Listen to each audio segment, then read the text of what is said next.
Hi, everyone. Before we get started with the episode, I want to take a moment to address the United States Supreme Court decision to overturn Roe v. Wade on June 24th. This decision, which stripped away the right to a safe and legal abortion, also stripped away a woman's right to choose what is best for themselves. Anyone with a uterus, their right to have autonomy over their own body and to make the decisions that are best for themselves and their lives. Restricting access to comprehensive reproductive care, including abortion, threatens the health and independence of all people, which we have already seen with abortion bans and restrictions in countries like Poland and Malta. This decision has dire consequences, and it could have, in fact, I would say that it will have harsh repercussions for other landmark decisions within the United States, including marriage equality. I encourage all of you, American or otherwise, to learn more about what you can do to help, whether you need access to safe reproductive medical health care, or you want to help provide it, you want to help with funds or anything else, other resources that you wanted to provide to people who need access to reproductive health care. Podcasters have come together to provide an excellent resource. You can visit podvoices.help for details. That's podvoices.help. As a woman, a mother of daughters, and a member of the LGBTQ community, I urge you to speak up. Please take care of yourself. Please help us spread the word. We must stand together now. We must be loud because we are either going to win this together or lose it together. Again, visit podvoices.help to learn more. Hi, everybody. Heather Vickery here, and thanks so much for tuning in to the Brave Files podcast. As you may or may not know, the Brave Files is taking a summer break. We will be off the months of July and August, and we are bringing you some of our most treasured favorite episodes from the past 4.5 years. So we're replaying one of those past episodes today. I hope you enjoy it. Share it with everyone you know. And we will be back with brand new content in September. Have a great summer, everyone. Frame, art, spirit. You're listening to The Brave Files, where we share stories from people who've stepped out of fear and into bravery in every possible way. What we know for sure is that when we choose bravely on purpose, we choose bigger, we win bigger, and it's contagious. It's our hope that these stories connect with you and encourage you to embrace bravery in every possible way, day after day.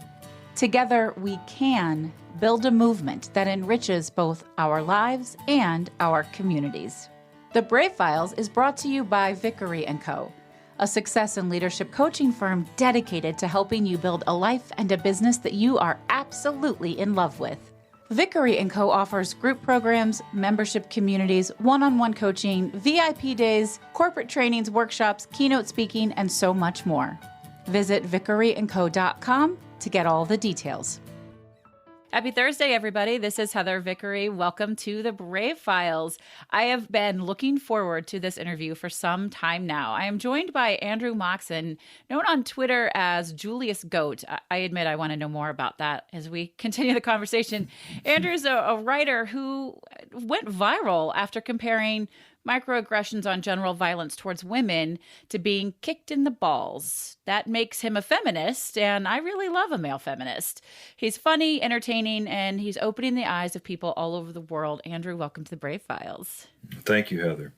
When I first reached out to you, and of course I'm a stranger on the internet streets, you said, I've never had anybody ask to interview me before. So welcome to the world of interviews. Thank you. I think I said I'll do my best to be brave. I think putting yourself out there in the way that you have is brave enough at least to start some intense conversations. And I do want to learn about and share with everybody your history. Are you a writer? Are you just a guy with a great Twitter account? Your bio is elusive. It's funny. It says husband, father, uncle, second cousin, mango enjoyer, runner of many 10Ks, rhythm enjoyer, but not rhythm haver. Yes. Tall, but not too tall, only somewhat clumsy. So who are you? Yeah, I mean, you'd asked, am I just a guy with a Twitter? Am I a writer? I guess I'm both. I've got a Twitter, and I'm a guy, and I am a writer. I've got a debut novel coming out on December 3rd. Congratulations. That's when my book is coming out, December 3rd. All right. Yeah. It's fun. Is it a debut? It is not a debut. It's my second gratitude journaling book, and this one is geared towards kids and families. All right. Well, we're book launch twinsies. That's awesome. I love that. People can go to the bookstore to get one of ours, and they go get the other one too. I like that plan. That's good. Everybody go do that. Grab my journal and Andrew's book at the same time. We're going to link to all that. Don't worry. So you've got a book. Did you have a book in the works before you exploded on Twitter? Yeah, I've been working on this book since, depending on how you want to count, either 1999 or 2012. And to explain that ambiguity, in 1999, I started with a buddy of mine named Ben, to whom the book is dedicated and is actually quoted in the book. We sort of did a fiction jam. We would just pass this idea back and forth, and we'd pass pages back and forth and kind of write new pages and write over each other and just sort of have fun. And we created this really weird, bizarre, complex, convoluted thing. After a while, for one reason or another, after we had really developed this out into a large but not particularly focused thing, we kind of moved on to other things. We were still friends, but we just didn't do that as much anymore. I kept thinking about it, and it was in 2012 then that I realized I had a whole story, and I started writing. How fun! Yep. So I finished that around 2016, and I had kind of moved on to writing another one when Twitter exploded in 2017, and then again with this one that you reached out to me, the kicked in the nuts thread last great. year. Yeah. What do you do when you're not writing or tweeting? I work. I hang out with my family, watch movies, often with them. I run a lot. I don't run as much right now as I'd like to, but I still do. And those are kind of the things. Yeah. Tell us Julia's goat. Okay.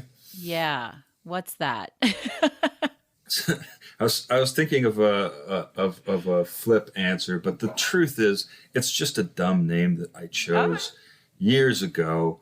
It does. I mean, it has some relevance in that I chose the name Julius. It's the first name of Groucho Marx, who's kind of the avatar that I chose at the time. Mm-hmm. And Julius is the name of the main character in my book. Okay. So at the time I was just like, this was a book I was writing. I was working. I didn't really have any thoughts of publication. I just thought it would be a fun little in-joke for myself to do that. And then the goat part comes in because it's a convoluted thing to explain, but there's a comic book that relates in some ways to my book that I was riffing with, and that uses a Groucho Marx figure named Julius who has a goat. So there you go. I appreciate the explanation. Thank you.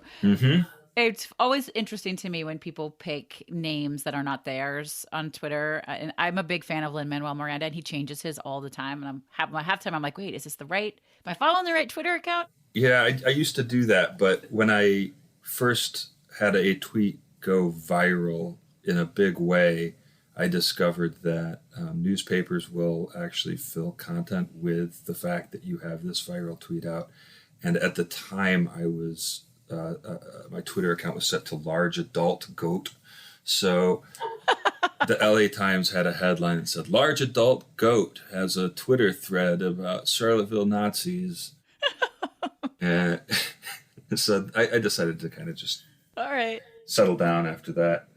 Okay. And I didn't realize that the first viral was about was about the Charlottesville Nazis. I'm gonna have to go back and check that out. So this particular thread that I'm gonna ask you in a minute to read a portion of it. But can you tell us what prompted this thread? Yeah, it was the Kavanaugh hearings and the kind of the growing sense of Kavanaugh dread that Kavanaugh would be. Yeah. Despite everything that came out, the fact that Kavanaugh was probably going to be seated on the bench of the Supreme Court, which in fact he was. Yes, yeah. And the growing sense that not only was he going to be seated despite, but there was just this sort of almost inaudible bass note playing that it was the fact that he had these allegations that now he was going to have to be the one, because the last thing that we could ever do was to have somebody credibly accused of sexual assault suffer the slightest consequence as a result. And so, Twitter was what it was at the time, and it had been for quite some time sort of the bucket I put on my head to scream into about everything that's happening. And I was driving my kids to school, and the metaphor just kind of occurred to me.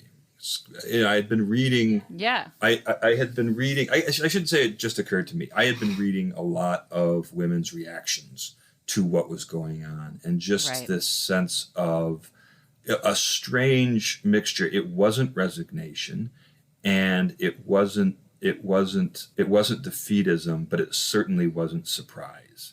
And it was kind of a rage with nowhere to go. And just sort of thinking about the reality of, reading these people who had lived in this Brett Kavanaugh world this whole time. Yeah. And knew exactly what Dr. Ford was talking about, and this situation was just something that was such a familiar thing to them and wasn't to me. I was going off of kind of the shock of something that was so manifestly, clearly unacceptable, still going through. Yes.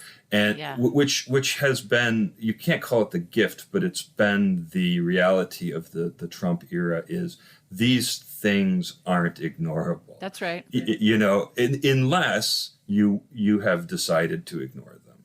And so this leads someone like me, who might have in previous times kind of gone back into a numbness, or maybe just said, well, that's not my experience, or all of the usual reactions, to just say, no, I mean, these women clearly know what they're talking about.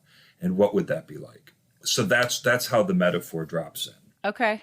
I appreciate that. As a woman, thank you. Yes.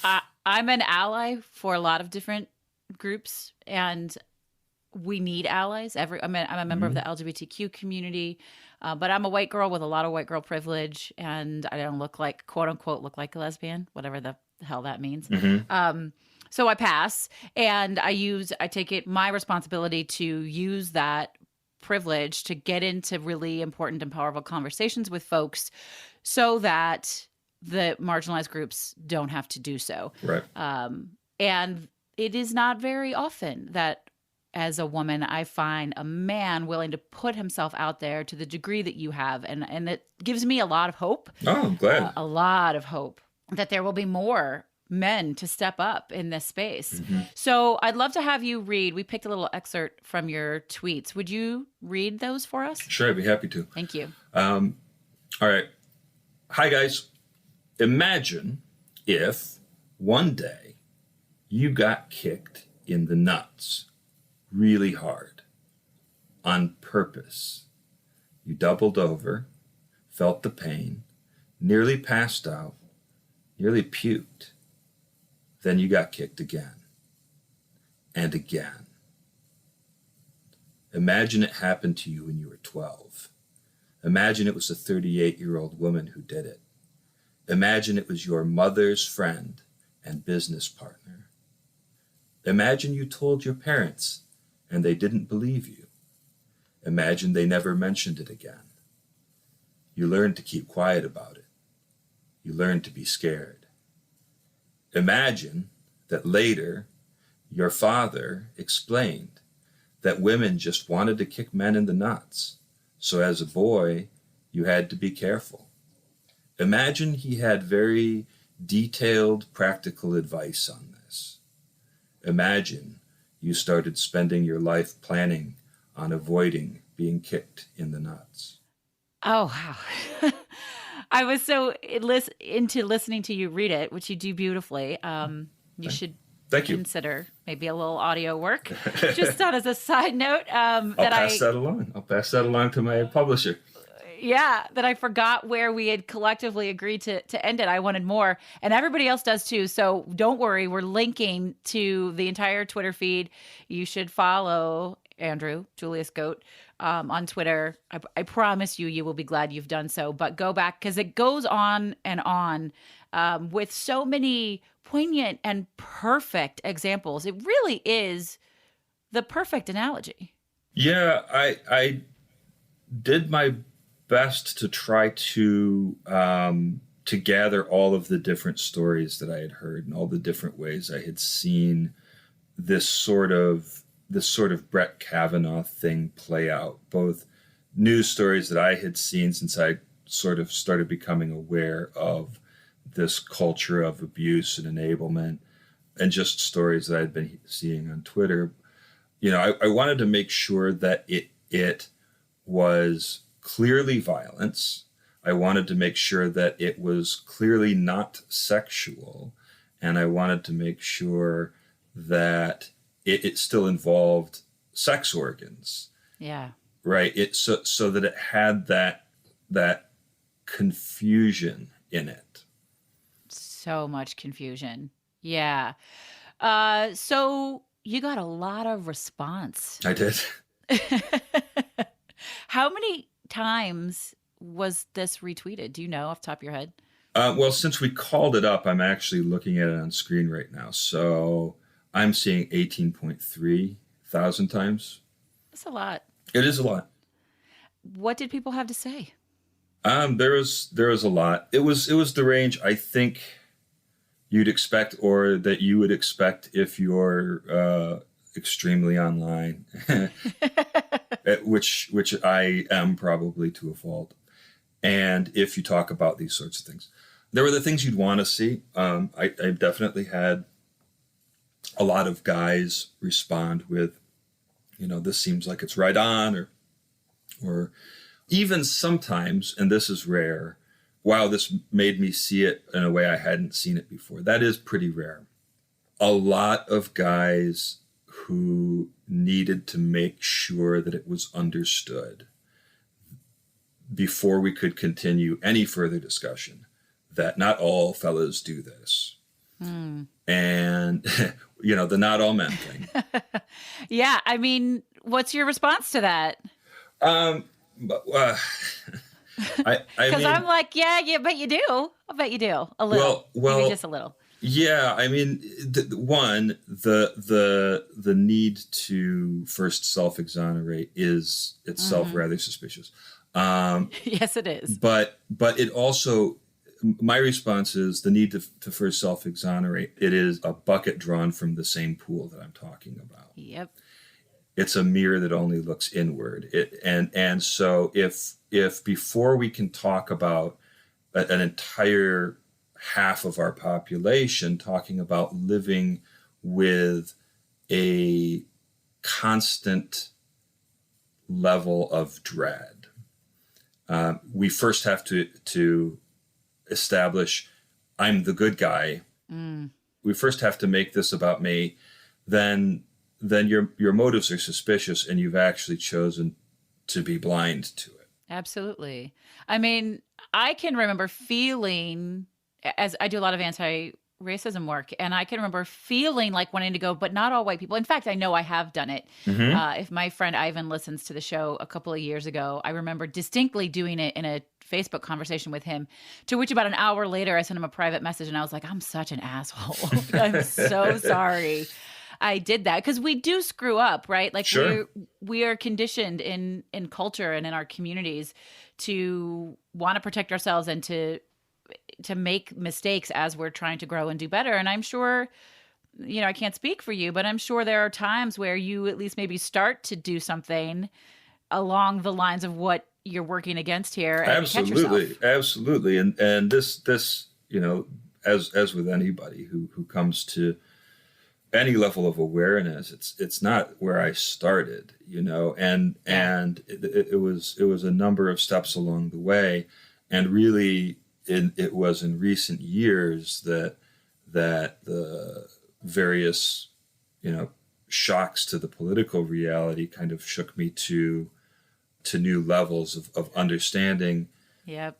the extent to which the system that we're in depends on abuse and enablement in ways that, because of how I'm situated, I don't have to see. I can still choose to not. So I absolutely have that experience where I say, where you want to say, well, wait, hold on, that's not me you're talking about. But on some level, the truth is, it is me. Yeah. And it still is me, in fact, when I'm talking about even this metaphorical thread where you get kicked in the nuts. I am talking about me at some level because I benefit from a culture that is normalized for men in ways I cannot extricate myself. Even with awareness of that reality, I still do benefit. The only thing I can do is recognize it and confess it. It's the confessing of it, that's what that thread is. And that is when you ask about the response. Well, the response was from most men who responded angrily because I was confessing something. I'm confessing it about myself. I'm not saying that I am guilty of what Brett Kavanaugh did or that I've assaulted women, but I benefit from this culture that normalizes maleness in this way and that punishes femaleness. And we need to be very clear about that. I think we need to speak that truth, and it's not comfortable.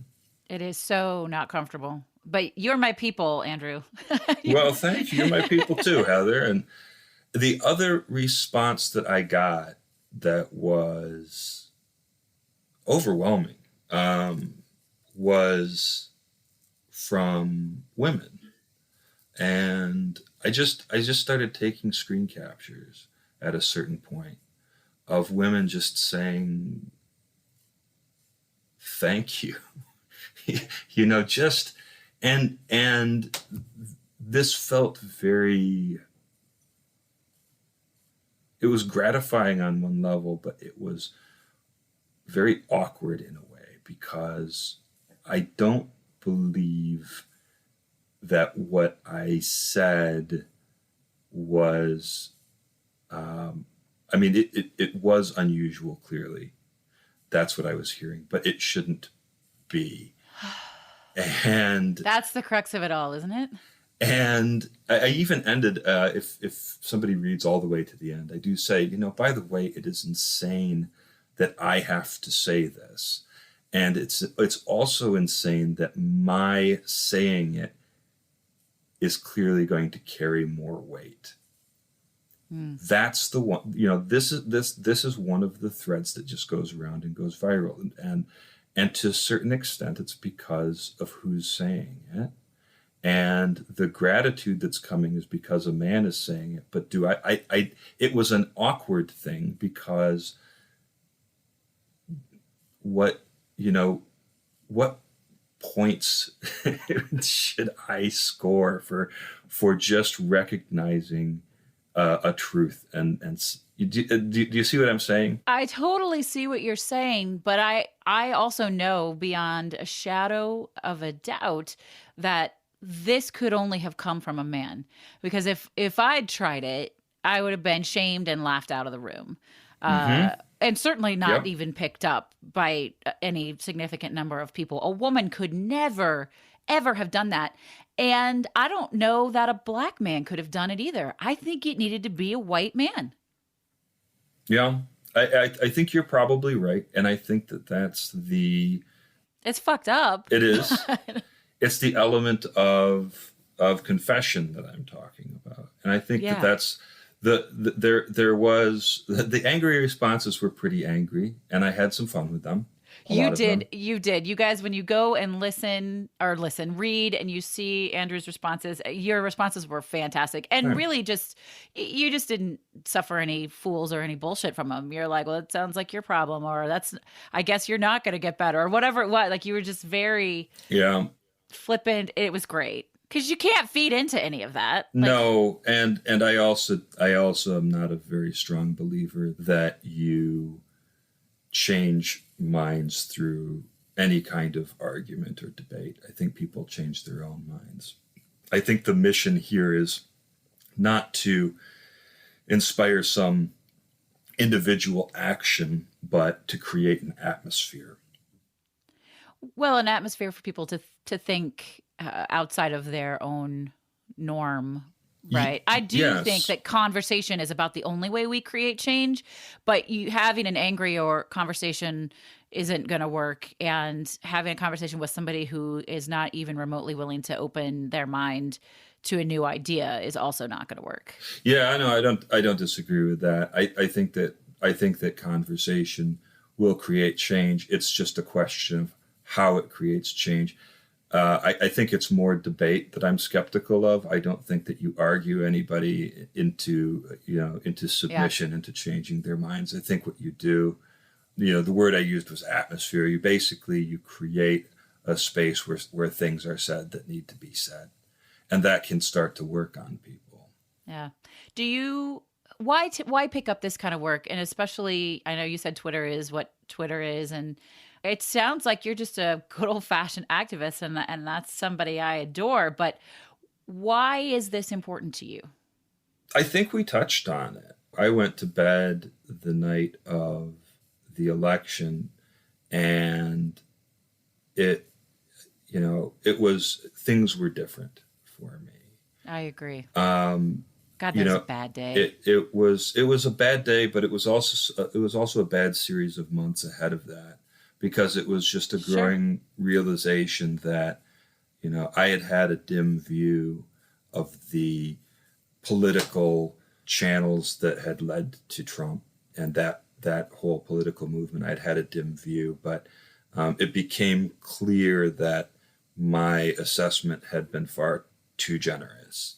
Yes. So, if you ask, well, what makes this work important to me? I think it became clear to me that it was going to be needed. It was going to be necessary for people to speak as loudly as they could. And at the time I had, I think, 400 followers on Twitter. and I mostly used it to, screw around with my friends and tell jokes. And as the election had kind of run up and in the years before that, I'd probably gotten a bit more political because, there were all of these touchstones along the way that had been kind of horrifying and so forth. But it was at that point that I really decided, and the touchstone for me has been, there's a series of quotes from Elie Wiesel, the survivor of the death camps and the Nobel-winning writer, that talks about how it's necessary to take sides, particularly in these contexts, and how silence only helps the oppressor, never the oppressed. The opposite of of love is not hate, but indifference. And those things really hit home for me. So I started writing a lot of things long form. Those are on my blog, but I started really thinking about, as deeply as I could, about what the underlying premises were behind a lot of the arguments that I would see, or a lot of the propositions that would come up. And just like, these things are very wrong, very bad. There must be some lies underneath it. There must be some, what is the spirit of this thing that's animating it? And let's name it, and then let's reframe around it. And so that's really what I've been doing as much as possible with Twitter when I can. Yeah. A lot of my threads are around it. The ones that are strongest, I think, are around it. There's also a lot of, just calling Donald Trump a shithead in his mentions, or telling him he's going to jail, or it's because I hope so. it's my bucket that I put on my head and scream into. And then I also do movie reviews and dad jokes and things like that to kind of even things out and smooth it out a little bit. But yeah, that's sort of why it's important to me. I don't know if I'm an activist. You said activist. I've only recently started doing things like knocking on doors and kind of organizing with the local Democrats here and those sorts of things. But I think that what I can do is get to that essence of what's behind something and name it and reframe it. I do have that skill, so I employ it as much as I can. Do you think we can actually change it? Yeah. Like, do you believe that in 10 years, 20 years, an analogy like getting kicked in the nuts will no longer be valid because it maybe won't be an issue anymore? Yeah, I absolutely think we can change it. Things have changed for the better before, and sometimes things change very quickly and all at once. Yeah. And I think the task for those of us that sit with a lot more privilege is to always remember that there is a very firm opposition to all of that. And they will, if you have a lot of privilege, if you're like me, they'll be very ingratiating. There's really, the whole Donald Trump thing is going to never really have much trouble with me. And so I think that's the work for me to do, but it absolutely can change if we fight that fight. Yeah, I'm in. And most importantly, those of us who, I don't want to say it that way. I'll make it sound like we're the most important ones, but from my perspective, it is most important to me to remember to do that. Yes. So I'll put it that way. Yeah. We are not the most important ones, but we are the most obligated to use our positions of privilege to support others. That's well put. Yes. That's right. And to listen. Yes. And believe. Yeah. That's the whole thing with Dr. Ford is, even my mom said, well, we don't really know. And I said, but why do we always assume that the bad thing didn't happen? Mm-hmm. Why can't we just believe women, or believe people of color, or believe that Black people are targeted by the police? We have to believe them first. Yeah. And get me all hot and bothered. Well, and not only that, but he showed himself. Yes. He showed. Oh, yes. Ugh, what a creep. He absolutely showed himself. He showed it in that moment. It is obviously important to believe Dr. Ford, and it is obviously in these cases important to keep the frame accurate, because the frame very quickly shifts from Well, we don't know what happened to. He's being railroaded to. He's being treated so badly to. His life is being destroyed. His life's not being destroyed. No part of his life was destroyed. He's a Supreme Court justice. But then he gets up and he does his red-faced, cannot believe that he's actually being questioned thing, and you see it. You see him. You see the person who does that, and it's something that you cannot miss again unless you have decided to miss it. Yeah. And we see this again. I mean, as we speak, they're doing impeachment hearings. Oh my gosh, I can't wait to follow you on Twitter in that regard. We're all going to, I guess, pretend like we don't know that that the president has committed a lot of crimes and admitted to them.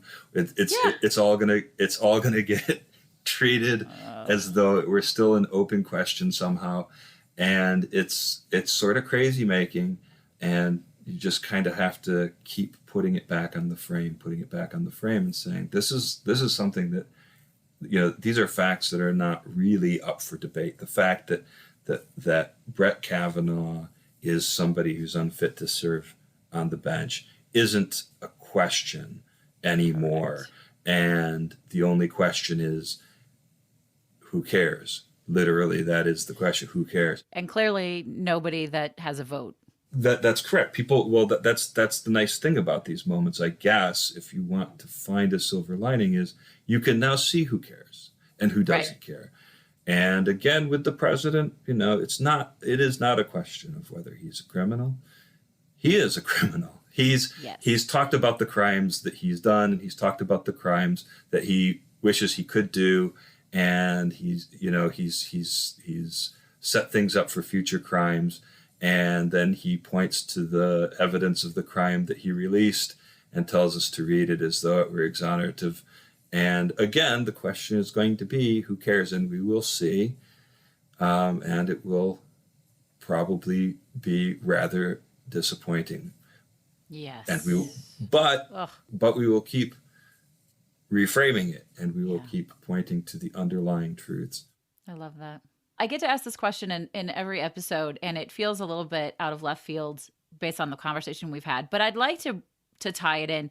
I'd love to know how you celebrate successes, and that can mean anything. It can mean this crazy viral thread. You've had a couple of those now. It can mean finally taking your book to being published, or just little wins. Maybe it's people showing themselves, and we know who we're dealing with, and we know who cares, and we know, how do you celebrate something that you consider successful? I probably actually struggle with this one because there have been a lot of steps along the path in terms of, let's use the book as an example, where I get the book deal and I say, well, but we still have to do the work here. We've got to edit it. Yes. Okay. Now we've edited it. We've submitted it. All right. Well, it's still got to get to market, and so on and so forth. Well, now I've actually got the finished hardcover sitting right here beside me, and I think it is important to stop and recognize these things. My daughter just got her black belt in Taekwondo. Congrats! And that was really awesome, and that was, I think she was at that for 4 years. It may have been 5 years. It was a really wonderful thing, and we're going to go out and celebrate. She loves this restaurant. We're going to go to a restaurant, and so I want to think about ways of doing that. I think one of the reasons is that I've kind of recalibrated success, at least around the book. I think it's my first blog post that I write about this, and it's before Twitter happened, and it's before there was any indication that there was going to be a book deal. It was just me talking about how I had finished it and what I had learned. And one of the main takeaways for me was that success for me, the way that I wrote the book was I got up every morning at 4:00 and I wrote until 6. And then I took my kids to school, and then I went to work. And then the next day I did it again. Wow. And I said, so here's what success is for me. I get up at 4 a.m. and I get to write for 2 hours. And then I get to take my kids to school, and then I get to go to work. And that has become success for me is just the process of doing it, and the ability to do it is a gift. And it's one that I truly enjoy. So the fact that all of the rest of this has come out of it is great, and it should be celebrated. And I'll do something. I'll figure something out. I love it. It'll be something with the family, and maybe we'll go someplace special. We'll do something special together. But those are the things. The as much as I can, those daily events and those daily touch points. Those are the measure of success. So I kind of celebrate them by doing them. That's what I was just going to say. I really love that. I write and wow, 4 to 6. I mean, you have my admiration there because I like to sleep, and I don't know how old your kids are, but I start bedtime at 7 and it doesn't end until about 11:30 every night. So, but then I get all up in my head, right? And think, well, I must not really mean it. If I'm not willing to get up at 4 and write, I must not care that much, which is not the truth. But what I heard you say was that the continuation of that is a celebration of success. The fact that it fills you up and it means you're capable and you have this ability. And by doing it repeatedly, that's a celebration of it in and of itself. Yeah, that's right. That's well put. I love that. I think it's so great. Are you going to read Dr. Ford's book? I've got so many stacked up. I feel that I don't have. I didn't have it in my view screen yet, but perhaps I should. I'm looking forward to reading it. I suppose for me, to one extent, I feel almost it's owed that attention be paid. To another extent, I fully believe her. Oh my gosh. Yeah. I don't want to read it because I don't believe her. I want to read it because I want to honor her. Yeah. Yeah. No, I think that's apt. I will put it on my list. And one of these days, I sure hope that I find some kind of time machine. I feel it. I've got a stack of books as well. This year, I did the 12 books in 12 months challenge where I picked 12 books, dusty books off my shelves and committed to reading them. And I wasn't going to do it because who the fuck has time to read 12 books? No. And then this was in January. And then Obama's list of like the top 50 books out of whatever, 200 that he read that he most enjoyed. I was like, you know what? Thanks a lot, Get Obama. over yourself, Heather. Yeah. If he could do it, I can do it. And I made a couple of little changes in my daily routine. And I will tell you, I am about to finish book 27 and I'm pretty freaking proud of it. Yeah. Yeah. But the stack has grown. I got the stack down. And now that I'm like, oh, well, I can make time to read and I love it and I'm learning and I feel like I'm growing so much. And now there's like 10 stacks of books. I'm like, wait. Yeah, no, it never goes anywhere. There's always plenty more. Yeah. So you had mentioned sort of that you're new to this work since the 2016 election, which I hear from a lot of people. And while I'm not new to it, I'm more active in it because of the election and what's happened since then. But from this work that you're now starting to do, what is your favorite charitable organization to support? I have a few. I mean, I would recommend anybody who's concerned about independent journalism to go to ProPublica. Okay. There's a number of really excellent organizations that are helping at the border. The ones that I've chosen to name here are RACES, that's the Refugee and Immigrant Center for Education and Legal Services, and the Kids in Need of Defense Fund. And I'd be remiss if I don't point out, shout out the Southern Poverty Law Center, who just dropped a bomb on Stephen Miller's rather girthy forehead yesterday. You want to tell everybody in case they haven't? Yeah, Stephen Miller is a white supremacist, and we've all known that for a really long time. But that little asshole wrote some emails, and about 900 of them got released. And they got printed up by the Southern Poverty Law Center. So awesome. And it's incontrovertible proof that one of the president's senior advisors, who has been driving this absolutely atrocity-filled border policy, is a goddamned white supremacist. And again, anyone who doesn't know it doesn't want to know it. So Yeah. that's what's going on there. Woo. Yeah, great organizations. I'm supportive and a fan of all of them. So listeners, every week I ask you to call. I call you to action. Get to know them. If you have something to give, money, time, even if it's just a couple of shares on social media, please do so. We are called at this time, as Andrew indicated earlier, and as I've said for many, many years, to be vocal. It is no longer okay to sit back and be quiet. It is time to step up, and you cannot be a bystander. You have to be an upstander, or you're part of the problem. So take advantage of the opportunities available to you, because you know better. And when we know better, we're required to do better. There you go. Andrew, will you share your 3 words with us one last time?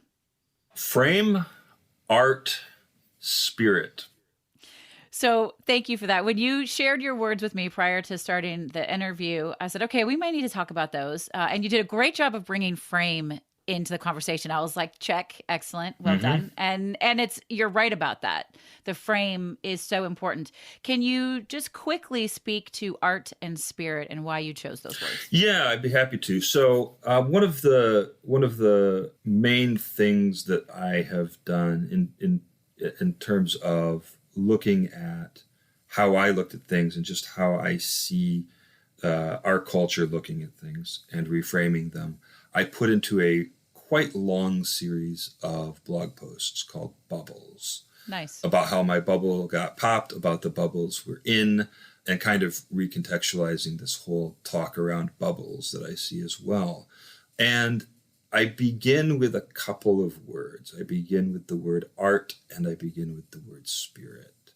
And with art, what I begin with is the idea that every human being is a work of irreplaceable art. I love that. Of unsurpassable value. And that is the foundation of my ethic. I think it should be the foundation of how we negotiate this grim reality and how we navigate some of the seeming complexities as we use that as a template. And then spirit, that goes sort of to what I was talking about, where I say, well, what is the thing under the thing? What is this? Yeah. When you say spirit, people sometimes think that you're going to maybe sort of a woo sort of place. It's not, I don't think that you have to be somebody who considers themselves spiritual to understand what I mean by spirit. I think you can see it anywhere. It's when we talk about somebody who perhaps follows the letter of the law but breaks the spirit. Or if you go to a sporting event and you see that the other one team is playing with a lot more spirit, or their fans have a lot of spirit, or perhaps these days if you go to a political rally, you can see that there is definitely a spirit motivating that. And so when I think of spirit, I think of what is it's undeniable that when people come together, there is some kind of motivating, energizing force. You really don't have to believe in spiritualism to believe that. I'm not advocating that you do. I'm just saying, like, that's something that we know and we can talk about in a completely agnostic way. And if I drive down to what is the spirit driving this thing right now, I identify foundational lies, 3 of them. The first is that we don't belong to each other. It's a denial that there is some kind of social contract, some kind of connectivity that we have to one another, and that what happens to one actually affects the other. The second is that life is something that has to be earned, and we see this all over the place. And for the most part, the answer is profit is how we earn it. But just this idea that some things happen to some people, and all we really have to do is figure out why that's okay, and then we can stop caring. And we can certainly do that because we don't belong to each other. other. And then the third one is that violence redeems. And so those are kind of the pillars that I go after. Those are the trees I'm trying to cut down. Wow. I was so not anticipating that, and it's incredible. Well, thank you. Yeah, it's those, I'm going to sit with that for quite some time. Those three lies do seem to be pervasive, and they seem to permeate about everything. And if you want to read literally thousands and thousands of words about it, you can go to my blog and check out the Bubble series. Yes, you can share that link. What is your blog? It's armoxon.com. And we'll, of course, have that in the show notes as well. But it's incredible work. It's admirable work. I think it's brave work, because calling out truths does not always get us friends. Well, thank you, Heather. Yeah, and actually, it doesn't always. Although the people it makes enemies of, I'm happy to have as well. I feel that. I think you kind of know you've arrived when people start to get really pissed about something you say when you're doing this kind of work. I don't hate to see it, and I have, and it has made a lot of new friends, and I'm very happy to have them. So. I think it's been a very good experience. I love it. And I am just so glad to have met you. Likewise. I'd like to be friends. Can we be friends? Absolutely. Let's be friends. Okay. Let's be friends. I would really like that. I could continue this conversation. I could have many, many more. And I hope that we have the opportunity to do so. I love what you're up to. If at any point there's ever anything I can do to support or work with you on any of this from an advocacy standpoint, do not hesitate to reach out. I won't. Thank you. Thank you very much. Yeah, you're very, very welcome. Thank you so much for being here today. Thank you for having me. Friends, this was great. I don't want to hang up this call. I don't want to end the episode, but you won't listen forever. I know how that goes. But I just want to remind you that we all have the ability for powerful impact. And part of becoming a true ally is in speaking up when you have a platform to do so. So as you walk away from this conversation today, I urge you to think about who you can talk to, who can you challenge, connect with, what minds can you open because of your unique position in life. And we all have one. And last but not least, folks like Andrew and I, we put our hearts and our souls into our work, and it feels really damn good when people appreciate it. And that is why we both have Patreon pages. Patreon is this really great platform that connects artists with people who like to support artists. So do me a favor. Check out our Patreon pages today. See if there's something that catches your eye, and consider supporting the hard work that we put into our work every single day. You can find my show at patreon.com/bravefiles, and you can find Andrew at patreon.com/armoxon. I love having you all with me. This was a really, really fantastic episode, folks. I hope you'll share it with everybody that you know. No matter where you're going today or what you're doing, this is Heather Vickery reminding you to step up and choose bravely. You've been listening to The Brave Files, stories of people living courageously. Visit us at thebravefilespodcast.com to learn more about the show, find our show notes, and access full episode transcripts. And we'd love to know what you think of the show. We invite you to connect with us via Instagram and send a DM. You'll find us at The Brave Files Podcast on Instagram. Our music was created and produced in a custom collaboration with Matt Lewis from ML Creative Consulting, a boutique firm dedicated to helping clients identify their unique sound and amplify their brand with custom-delivered soundtracks.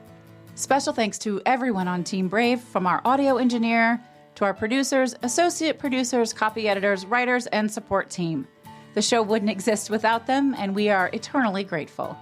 I'm your host and executive producer, Heather Vickery. Thanks for tuning in.